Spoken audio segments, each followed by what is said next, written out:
Hello friends, welcome back to our channel. சிறகடிக்க ஆசையில் நம்ம எல்லாம் ஆசைப்பட்ட மாதிரியே தான் நடந்துருச்சு. எது எப்படியோப்பா நம்ம வந்து ஏதோ காத்திருந்து காத்திருந்து எல்லாம் நடந்த மாதிரி ரோஹிணி ஒரு வழியாக எப்படிப்பட்டவங்கன்னு வீட்டில் எல்லாத்துக்குமே தெரிஞ்சிருச்சா. ரோஹிணி வாயாலே அந்த உண்மை வெளில வந்துச்சு. ஏன்னா மற்றவங்க ஏதாவது சொல்ல வந்தால் இவங்க எதாவது போய் சொல்லுவாங்கன்னு முத்து எப்படியோ கணிச்சு இந்த மாதிரி சொல்லிட்டாங்களா. உடனே ரோஹிணியை பற்றி எல்லா உண்மையும் சொல்லினதுக்கப்புறம் அப்படியே முறைச்சி பார்க்குறாங்க. விஜயாவும் அண்ணாமலைக்கு என்ன பண்ணுறேன்னு தெரியல. இவர் திகச்சு போய் நிற்கிறாரு. மனோஜ் திகச்சு நிற்கிறாங்களா. எப்படி இவருக்கு இந்த விஷயம் தெரிஞ்சிச்சு அப்படின்னு கேட்குறப்போ எல்லாம் கேட்குறாங்க. இந்த மாதிரி உங்களுக்கு எப்படிங்க தெரியும், சும்மா பொய் சொல்லாதீங்க அப்படின்னு கேட்குறப்போ எனக்கு எல்லாம் தெரியும் மீனா, நான் காரில் வரப்போ இந்த மாதிரி அவங்களோட அண்ணனை பார்த்தேன். அவர் தான் இந்த மாதிரி என் தம்பி பொண்டாட்டி இவங்களை காணப்பா, அவங்களை கண்டுபிடிக்கிறதுக்காக அந்த ஃபோட்டோ ஃப்ரேம் எடுத்துக்கிட்டு இருக்கோம் அப்படின்னு சொல்லிக்கிட்டு இருக்காங்க. என்னது நான் அந்த ஃபோட்டோ ஃப்ரேமில் பார்க்குறப்போ அப்போ தான் தெரிஞ்சிச்சு என்ன ஏதுன்னு. நான் எல்லாத்தையும் விசாரிக்கிறப்ப தான் வந்து எல்லா விஷயமும் தெரிஞ்சிச்சு அப்படின்ட்டு எல்லா உண்மையும் சொல்லிடுறாங்களா. சொன்னதுக்கப்புறம் வந்துட்டு அப்படியே பார்க்குறாங்க விஜயா, இவன் சொல்கிறது உண்மையாடி அப்படிங்கிறப்போ, அப்போ கிறிஷு தான் உன் பையனா அப்படின்னு கேட்குறாங்க. ஆமாத்த கிறிஷு என்னோட பையன் தான் அப்படின்ற மாதிரி சொல்கிறாங்களா. அதான் நான் எல்லாரும் சொல்கிறேன், இந்த உண்மையை நான் என்ன நடந்துச்சு எல்லாத்தையும் சொல்கிறீங்களா, ஒன்றும் சொல்ல வேணாண்டி அப்படின்னு நிப்பாட்டிட்டு ரொம்ப கோபமாக பேசுகிறாங்க.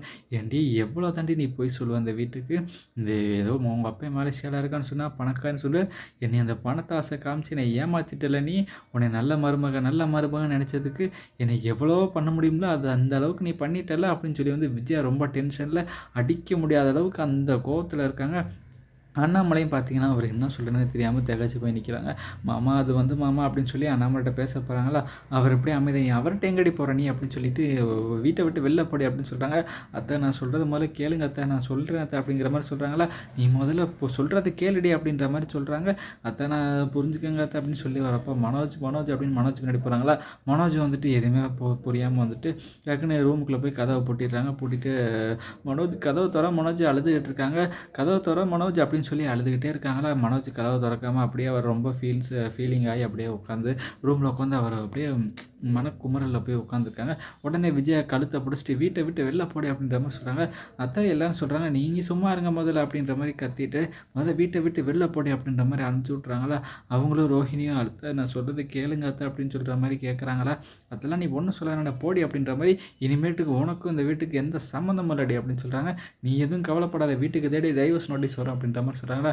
அத்தை சொல்கிறத புரிஞ்சுக்கங்க அத்தை அப்படின்னு சொல்கிறாங்க. அது கண்டிப்பாக வரும் போடி அப்படிங்கிற மாதிரி விவாகரத்து வரும் சோகப்படு அப்படின்னு அனுப்பிச்சி விட்றாங்களா. உடனே ரோஹிணி அப்படியே அழுதுகிட்டே போகிறாங்க. இங்கே எல்லாருமே சோகத்தில் உட்காந்துருக்கேன். மனோஜ் கதவு திற மனோஜ்னு எல்லாம் சொல்லிட்டு இருக்காங்களா. அவன் கதவை திறக்க மாட்டேங்கிறாங்க. டக்குன்னு மனோஜ் என்ன பண்ணுறதுன்னு தெரியாமல் தவறான முடிவு எடுத்துடுறாங்களா. கதவு ரொம்ப திறக்கலையே அப்படின்னு சொல்லி என்ன பண்ணுறாங்கன்னா முத்து அப்படியே கதவை உடச்சிட்டு பார்க்குறாங்க. அங்கே வந்துட்டு மனோஜ் வந்து தவறான முடிவு எடுத்துகிட்டு இருக்காங்களா. அப்படியே மூச்சு திணறல இருக்கப்போ டக்குன்னு மனோஜை ஹாஸ்பிட்டல் கூட்டு போயிடுறாங்க.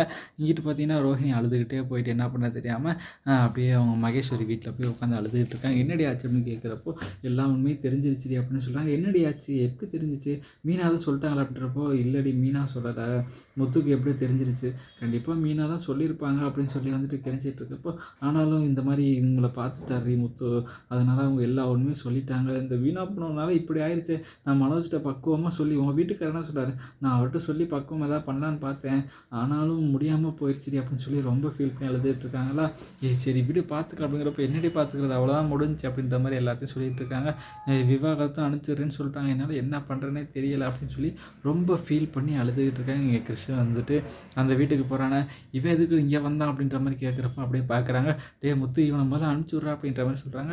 அனுப்பி விட்றியா இல்லை இவனே நானே அடித்து விரட்டி விடட்டா வீட்டை விட்டு அப்படிங்கிறப்போ விஜயா ஏன் இது மாதிரி பண்ணிகிட்டு இருக்கா அவன் குழந்தை அப்படின்ற மாதிரி சொல்கிறாங்களா. இந்த குழந்தையால தானங்க இவ்வளோ நடந்துச்சு அப்படின்னு சொல்லிட்டு இருக்கப்போ முத்து இவனை கொண்டு போய் எங்கேயாவது விட்டு வா அப்படிங்கிற மாதிரி சொல்கிறாங்க. அவங்க அம்மாட்டே விட்டு வா அப்படின்னு சொல்கிறாங்களா. இல்லை அப்படியே பாட்டி வீட்டில் போய் விட்டு வா சொல்கிறாங்களான்னு தெரியல.